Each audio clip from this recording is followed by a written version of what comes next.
তো আমাদের মধ্যে অনেকে আছেন যাদের সারাদিন প্রচুর ক্লান্তি লাগে, ঘুম থেকে উঠলেও মনে হয় ঘুম হয়নি, কাজ করতে গেলেই মাথা ঘুরায়।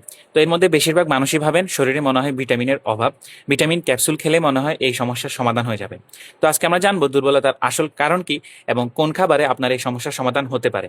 তো দুর্বলতার প্রথম কারণ ধরা যায় আয়রনের অভাবকে।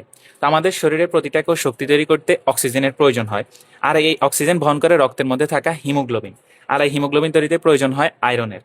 তো আপনার শরীরে যদি আয়রন কম হয় তাহলে হিমোগ্লোবিনও কম হবে এবং আপনার কোষে অক্সিজেনও কিন্তু কম পৌঁছাবে।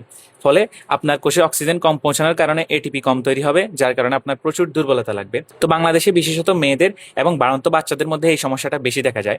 তো এই আয়রনের সমস্যার জন্য খাওয়া যায় লাল শাক, গরুর কলিজা, ডিমের কুসুম, মসুর ডাল, এবং এগুলোর শোষণ বাড়ানোর জন্য সাথে আমলকি কিংবা লেবু রাখা যেতে পারে, যেটা ভিটামিন সি এর সোর্স হিসেবে কাজ করবে। দ্বিতীয় কারণ হতে পারে ভিটামিন বি টুয়েলভের অভাব। তো ভিটামিন বি টুয়েলভ মোট দুটো জায়গায় কাজ করে। প্রথমত এই লোহিত রক্তকণিকা তৈরিতে কাজ করে, এবং দ্বিতীয়ত আমাদের স্নায়ুর মধ্যে এই মাইলিন শীট তৈরিতে কাজ করে।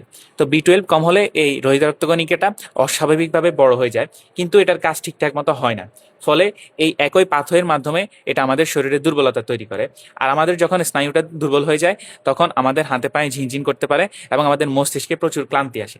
তো শাকসবজিতে কিন্তু ভিটামিন বি টুয়েলভ নেই, এটা শুধু আপনি প্রাণীজ খাবারের মধ্যে পাবেন। তো এই জন্য খেতে পারেন ডিম, দুধ, কলিজা, মাছ এবং মাংস। তৃতীয় কারণ হতে পারে ভিটামিন ডি এর অভাব।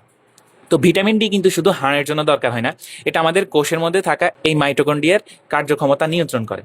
তো এই মাইটোকন্ড্রিয়া হলো কোষের শক্তির কারখানা, যেখানে এই এটিপি তৈরি হয়। তো ভিটামিন ডি যদি কম হয় তখন আমাদের মাইটোকন্ড্রিয়াটা দুর্বল হয়ে যায়, মাইটোকন্ড্রিয়া দুর্বল হয়ে বলে আমাদের মাংসপেশিতে কম শক্তি তৈরি হয়, ফলে আমাদের দুর্বলতা অনুভব হয়। তো রোদে থাকলে এই ভিটামিন ডিটা কিন্তু নিজে নিজেই তৈরি হতে পারে আমাদের শরীরে, কিন্তু এখন যেহেতু আমরা বেশিরভাগ সময় ঘরের মধ্যে থাকি তাই অনেকের মধ্যে এটার অভাব দেখা যায়। তো এই জন্য ডিমের কুসুম খাওয়া যায়, সামুদ্রিক মাছ খাওয়া যায়, দুধ খাওয়া যায়, আর সকালের রোদে অন্তত 15 থেকে 20 মিনিট থাকতে হবে। 4 নম্বরে আছে পানি শূন্যতা।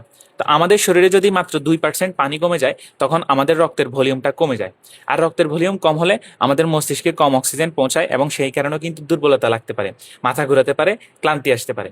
অথচ বেশিরভাগ মানুষ আমরা কি করি, তৃষ্ণা না লাগলে পানি খাই না। আপনার তৃষ্ণা লাগা মানে হলো আপনার শরীর অলরেডি ডিহাইড্রেটেড হয়ে গেছে।